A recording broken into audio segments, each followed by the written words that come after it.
I'm just standing next to the site of Mile Castle 22 at Portgate, and about a mile west of Haltonchester's Roman fort, known to them as Onham. And I'm going to be walking to Chester's today along the line of the wall, following Hadrian's Wall National Footpath.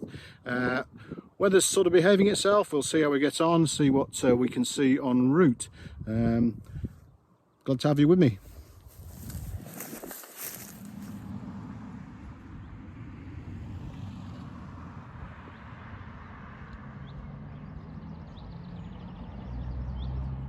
So where I'm standing now is the side of the modern A68, which runs up to High Rochester and then up into Scotland, and this is the line of the great Roman road of Deer Street, which started off right down by Eberacombe, York, and then up through Yorkshire, County Durham, passed by Corbridge over the great river there, over the bridge, and continued here. And just behind me here would have been an amazing gate, the Portgate, which would have been a substantial arched gateway, which would have been made a real monumental statement on Hadrian's Wall, which is sadly long since gone.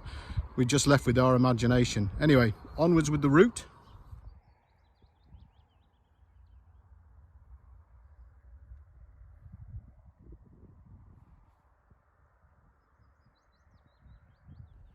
Well, I'm standing here at the bottom of a substantial ditch, which is part of the Vallum earthwork, and this earthwork is quite unique in the Roman world. That no other defensive structure defending the empire actually seems to have one. So controversy rages as to what exactly it was used for. Answers on a postcard, or I suspect a lot of postcards on this particular subject.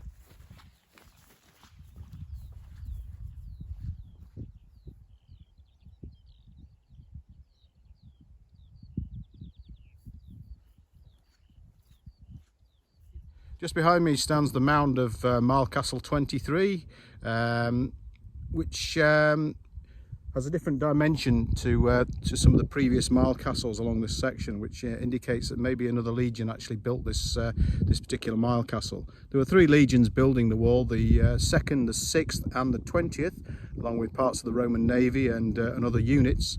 So quite a varied bunch, and all seem to do things a little bit differently as you find as you measure various structures along the wall. You'll be overjoyed to know that I've reached the trig point just after Mile Castle 23, and the dizzy height of 889 feet according to my altimeter currently.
Just behind me is the bank and earthwork of Mile Castle 25, just visible in the field as a slight raise, but I've never seen this one before, so always good to catch a new Mile Castle.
Well, this section is plane trees, thankfully saved from destruction as a farmer was taking it apart. This particular section is interesting because it actually shows where the narrow wall starts, where there was a change in policy at some time. And just here you can see the broad wall foundation and a narrow wall, and then it goes to broad. But the culvert in the foundation was already built and now juts out, you know, proud of the narrow wall.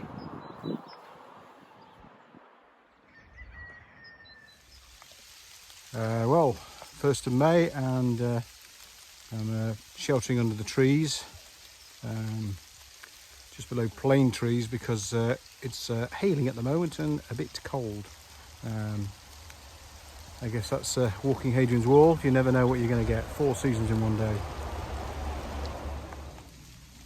Well, Hadrian's Wall now is lost under the grounds of Brunton House, and then it re-emerges onto a public footpath at Brunton Turret, which I've done a video for already on YouTube, which you can check out if you like. I'm going to carry on heading down the road, going to cross the River Tyne, the North Tyne, and then I'm going to arrive at Chester's Fort and hopefully find a cup of tea.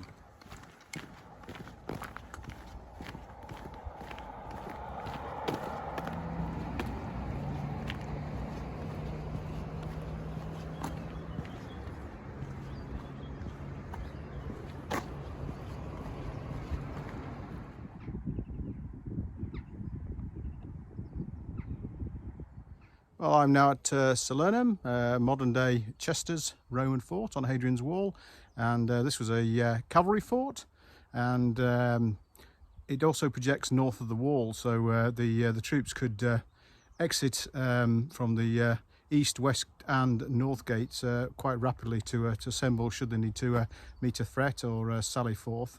They, as a rule, didn't fight from the forts. They preferred fighting well away in the field, if you like, but the gateways just enable this. Most of them were blocked at a later time. You can see by the jumble of stones here how blocking's taken place, and lots of reuse. The one behind me was blocked up, which is why it's so pristine. The rubble has been cleared away.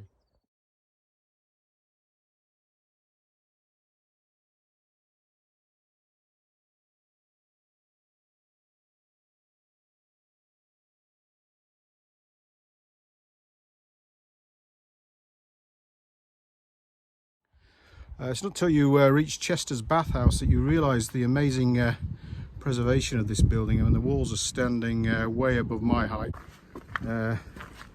probably due to sort of slipping down from the fort and downwards, covering it up and saving it from the stone robbers. Just makes you think what's been lost, but also, you know, on the positive side, what has been saved.